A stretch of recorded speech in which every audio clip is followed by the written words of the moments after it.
Hello, bonne arrivée pour ceux qui nous prennent en marche et bonne suite pour ceux qui nous suivent depuis le début de ce passionnant roman. Chapitre 19. Les recherches de maman Renée l'avaient conduite dans la ville où résidait sa petite fille sans qu'elle le sache. Elle avait fait sa provision de feuilles dans le dernier village avant de s'embarquer. Beaucoup de choses avaient changé depuis son départ de la ville. De nouveaux immeubles avaient poussé ça et là, mais c'était toujours la même ville, avec ses bruits et ses habitants toujours pressés. Elle reçut tout cela avec un pincement au cœur. Elle eut du mal à retrouver son ancienne cour. Là-bas, il y avait eu des changements du côté des locataires, mais la propriétaire était toujours restée la même. C'était une dame d'un certain âge qui se fit le plaisir d'héberger sa vieille amie, puisqu'il n'y avait plus de chambre à louer. Maman Renée avait enfin trouvé quelqu'un avec qui bavarder et parler du bon vieux temps. Beaucoup d'eau avait coulé sous le pont. Tant de locataires avaient défilé. Une autre vie s'imposait à maman Renée, similaire à celle vécue des années auparavant.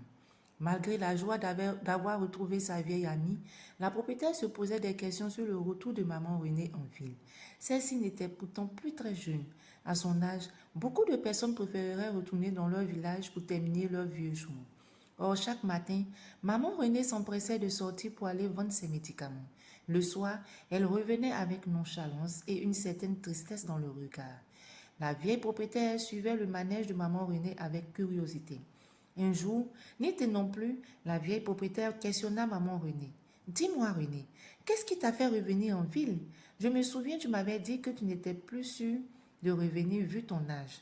Je m'inquiète de ta nouvelle activité qui me semble bien fatigante. Ce n'est pas facile de parcourir les quartiers en proposant des médicaments. Je sais que cela cache autre chose. Tu peux te confier à moi. Peut-être que je peux t'apporter mon aide.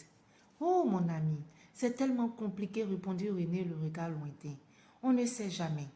Tu as connu la petite Pearl que j'avais achetée avant de partir d'ici pour le village? Ah oui, je voulais te demander de ces nouvelles depuis longtemps, mais ça m'échappait chaque fois.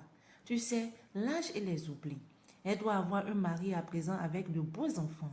Pour toute réponse, maman Renée se mit à pleurer.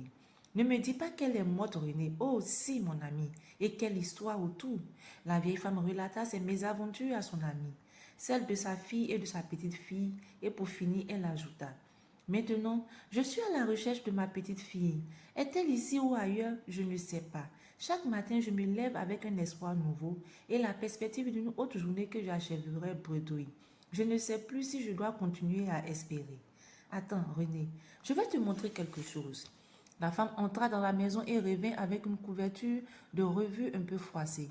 C'était la une du premier magazine qui avait fait connaître Nafiason. Tiens, regarde, je ne sais pas, mais je l'avais prise des mains des enfants il y a plusieurs mois. J'avais été captivée par la beauté de la jeune femme et je l'ai gardée. Il paraît qu'on ne sait pas d'où elle vient. Elle avait remporté un prix. Regarde, la voici avant et là, c'est après. Elle s'appelle Nafiason comme la fille de Nadia. Maman Renée écarquilla les yeux et resta bouche bée. Aucun doute, c'était bien Nafiason, sa petite Nafiason. C'est elle, c'est bien ma petite fille. Oh, comme c'est merveilleux. Merci mon ami, mes recherches n'auront pas été vaines. Encore merci. Une lueur d'espoir brilla dans les yeux de la vieille femme, puis s'éteignit aussitôt. Et si ce n'était qu'une simple ressemblance? Elle chassa vite ses suppositions négatives de ses pensées. Les paroles de Insino lui revinrent en mémoire. Tu la retrouveras un jour et vous ferez un bon bout de vie ensemble. Elle pouvait donc espérer. Dis-moi, mon ami, ne connais-tu pas quelqu'un qui consulte à côté? Bien sûr que si. Je peux t'accompagner chez une jeteuse de courrier. Elle n'est pas très loin d'ici. Si tu n'allais pas vendre aujourd'hui, oh, je n'ai pas très envie de... Je préfère qu'on y aille tout de suite. Je suis impatiente de savoir si je peux espérer revoir un jour ma fille. Les deux vieilles femmes allaient consulter la voyante. L'espoir était de nouveau permis. Maman Renée reverrait sa fille dans une avenue proche. Dès lors, la vieille femme reprit ses recherches en vendant ses médicaments avec plus de ferveur. Elle scrutait avec insistance tous les visages des jeunes filles au teint clair.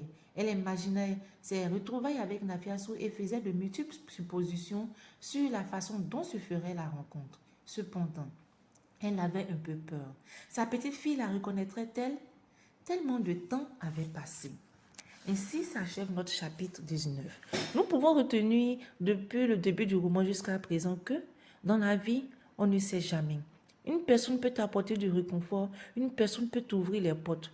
Rien n'est définitif dans la vie. Ta vie peut commencer misérable, mais elle peut se terminer dans la joie et dans l'abondance ainsi que dans la célébrité. Nous voyons ici que maman Renée qui avait racheté la Peul l'a pris sous son aile. Ainsi, la maman de Nafiassou, grâce à maman Renée, a eu une deuxième famille. Ensuite, Nafiassou qui a perdu sa famille après le viol, s'est retrouvée seule en ville, délaissée et seule, sans savoir où aller et que faire.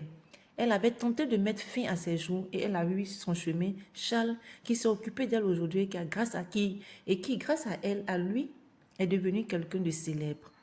Nous attendons de voir la suite du roman afin de savoir comment va se terminer ce roman, ce passionnant roman, ce roman qui donne envie de lire. Et n'oubliez pas, la lecture nous permet de nous évader, elle nous fait aller dans des contrées inconnues.